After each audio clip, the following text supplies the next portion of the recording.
Yes, here we go. Nag-survey kami ng 100 bata katulad ninyo. Top 6 answers are on the board.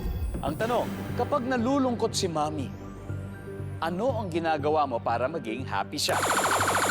Erica, Hug her. hinahag si Mommy, of course. Nandiyan ba ang hug? Yes. Meron pa, David, mas mataas ha. Kapag nalulungkot si Mommy, ano ginagawa mo para maging happy siya? Inaano ko po siya, sinasayawan. Sinasayawan. Wow naman.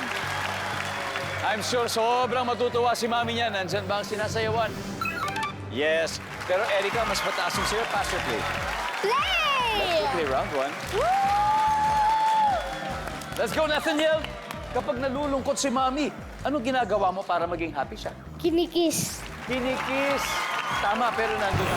It's okay. Nathaniel, tama yan. Tama yan. Meg, kapag nalulungkot si Mommy, ano ginagawa mo para maging happy siya? Kino-comfort ko po siya. Nandiyan ba? Kino-comfort. Hoy, wala. Prince Sean, pag nalulungkot si Mommy, anong ginagawa mo para maging happy siya? Candies or snacks. Snacks. Binibigyan mo siya ng candy or snacks. Pwede. Nandyan ba yan? Yes. Good food. Okay. Erica, yung top answer, wala pa. Kapag nalulungkot si Mommy, anong ginagawa mo para maging happy siya? Make her a letter. Ano nakalagay sa letter? Don't cry, mommy. It's okay. Very, very thoughtful of you, Erica. Make her a letter. Hoy! Wala. Cheerful team. We're gonna steal. Safi, ano kaya? Giving gifts. What? Giving gifts to her. Gifts. You're gonna give gifts. Hugo, kapag nalulungkot si Mommy, anong ginagawa mo para maging happy siya? Anything. You got this, Hugo! Paano mo siya mapapasaya? Balikan na lang kita ulit. Okay. Aljon, ikaw. Anong ginagawa mo pag nalulungkot si Mommy para maging happy siya? Binibigyan po ng flowers. Binibigyan ng flowers? Okay, David.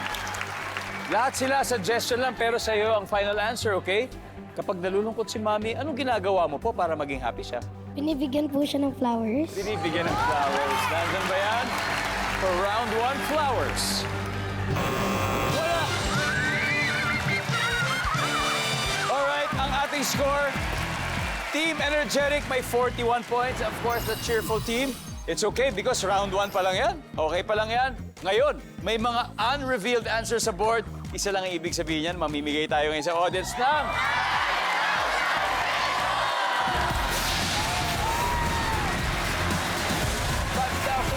Whoop!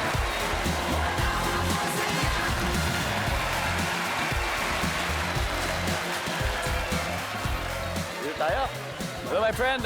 Ano pangalan mo? Joshua po. Joshua. Wow, ganda ng jacket mo, Joshua. Pwede ba palit tayo? Pwede po. From Family Feud, Joshua. Tiga saan ka?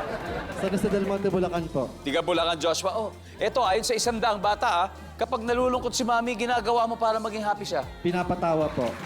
Napatawa. Paano? Nagjo-joke po, gano'n. Nagja-joke. For 5,000 pesos, nandiyan ba? Pinapatawa si Mommy. Top answer. Congratulations. Thank you.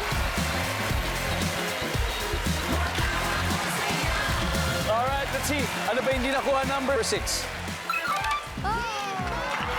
Wow, galante si anak. Number 5. Yan, kumakantahan siyempre.